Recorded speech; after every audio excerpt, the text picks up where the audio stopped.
Welcome to the Insights Hub Business Intelligence video series. The videos in this series will help you to understand how to use the application to get more out of your IoT data analysis. In this video, we will show how to build your first dashboard.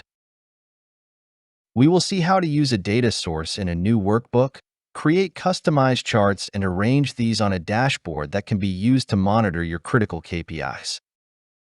From the Insights Hub Launchpad, we start by opening the Business Intelligence Data application, and we see the data source from our digitally connected foundry.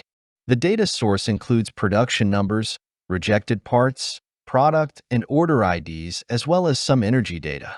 We can open this data source directly in the Business Intelligence application. This interface will be familiar to anyone with Tableau experience.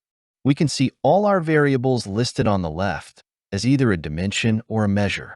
To create a chart, we simply drag the variables onto either the row or column shelf.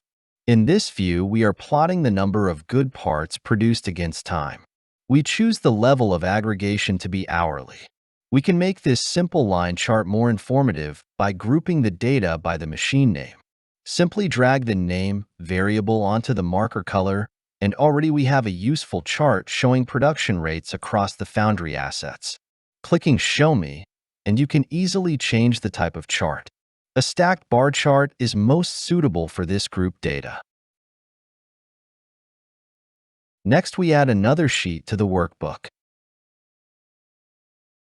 We want to see the number of good and rejected parts for each order ID.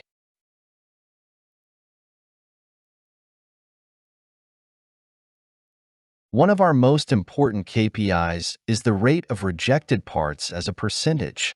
However, this isn't directly available in a data set, so we create a calculated field. First, we make a new variable for the total products,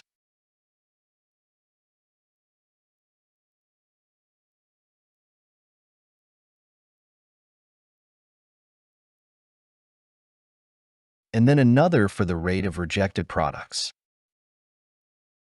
We can now use this new variable in all our charts and dashboards. The BI app will know how to aggregate the data.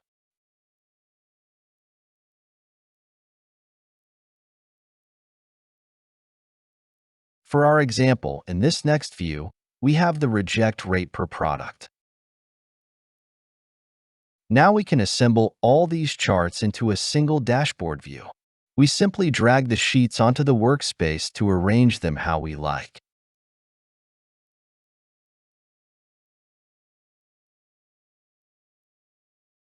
We can then publish our dashboard to be stored on Insights Hub.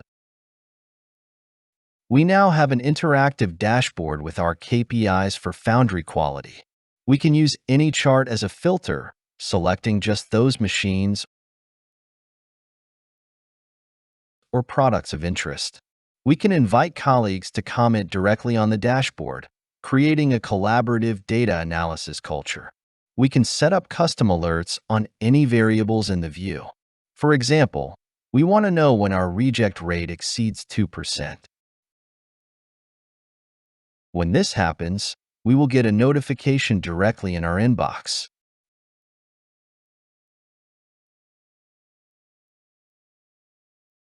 We can subscribe to this view too.